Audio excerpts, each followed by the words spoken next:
अस्सलाम वालेकुम, मैं हूं हकीम शराफत अली और आज की इस वीडियो के अंदर हम बात करेंगे एच पाइलोरी पे, जिसको अल्सर मैदा या मैदा के ज़ख्म के नाम से जाना जाता है। बहुत ये कॉमन मसला है, बल्कि दुनिया की आधी से ज़ायद आबादी यानी 50% लोग इस वजह से परेशान होते हैं।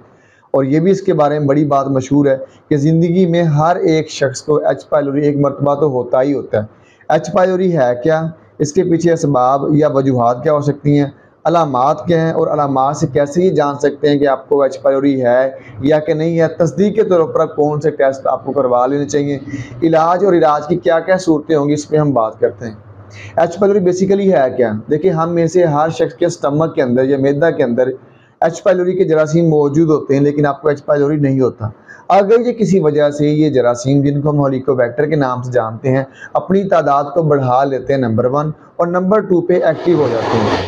एक्टिव होने का मतलब ये है कि आपके मैदा की अंदरूनी दीवार के साथ ये छेड़खानी शुरू कर देते हैं, बाज़ दफ़ा ये सुराख तक कर देते हैं, तब जाके आपकी बॉडी जो है, आपका इम्यून सिस्टम जो है एज रिस्पॉन्स एंटीबॉडीज़ बनाना शुरू कर देता है और आपको कॉम्प्लिकेशन ये वाली अलामात हो सकती हैं। अलामती तौर पर आपको नंबर 1 पे मैदे के मकाम पे दर्द होता है, नंबर 2 पे मतली का सा एहसास होता है, उल्टी या क्या आ सकती है, सवेरे रात के अंदर आपको खूनी क्या आ सकती है, और नंबर 3 पे आपका स्टूल या पखाना जो है डार्क ब्राउन या स्याही मैल ब्लैकिश कलर में आपको पखाना आएगा।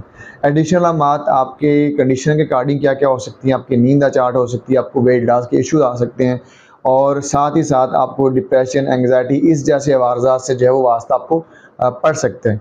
इसके पीछे वजूहात क्या हैं कि जिसकी वजह से आपको एच पाइलोरी हो सकता है? एच पाइलोरी की 2 बड़ी मेन वजूहात हैं कि जिसकी वजह से आपको एच पाइलोरी हो सकता है।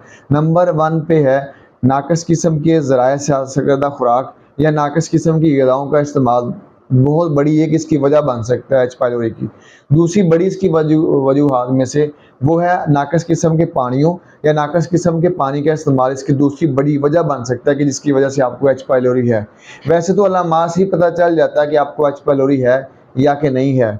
आप तस्दीक के लिए अपनी रिपोर्ट करवा सकते हैं। एक होती है ब्लड एंटीबॉडी ब्लड टेस्ट, जिसमें आपको खून को सैंपल लेके उसमें देखा जाता है आपकी बॉडी एंटीबॉडीज बना रही है कि नहीं बना रही, लेकिन इसको हतमी नहीं माना जाता, क्योंकि एक दफ़ा जब ये आपको हो जाता है तो आपका ये टेस्ट बार बार पॉजिटिव आ रहा होता है।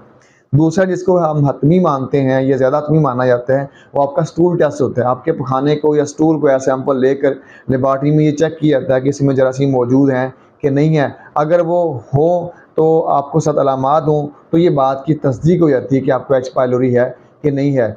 इलाज की क्या क्या सूरतें हो सकती हैं, वो आपकी कंडीशन के अकॉर्डिंग होता है। इसमें हतमी ये बात जो वाज़ेह रहे कि ये ज़रूरी नहीं कि हर एक को एक ही कम्बिनेशन से जो आपको एच पाइलोरी हो तो वो मरीज़ ठीक होगा। इसमें ये देखा जाता है आपके वाशरूम की रूटीन क्या है, एडिशनल अलामात आपके क्या क्या चल रही हैं, आपका मिजाज क्या है, आपकी बॉडी की कंडीशन क्या है, फिर उसके मुताबिक इलाज की सूरतों को पैदा करना है। असल में आसान इलाज होता है, ना किसी एक नुस्खे को लेकर इलाज जो है वो किया जाए। मैं उम्मीद करता हूँ कि आज की वीडियो एच पाइलोरी के पेशेंट के लिए बड़ी ही मुफीद साबित हुई होगी। अगर इसके मुतल्लिक़ आपका किसी भी तरह का सवाल है तो नीचे कमेंट में पूछ सकते हैं। अपना बहुत सारा ख्याल रखिएगा। अल्लाह हाफ़िज़।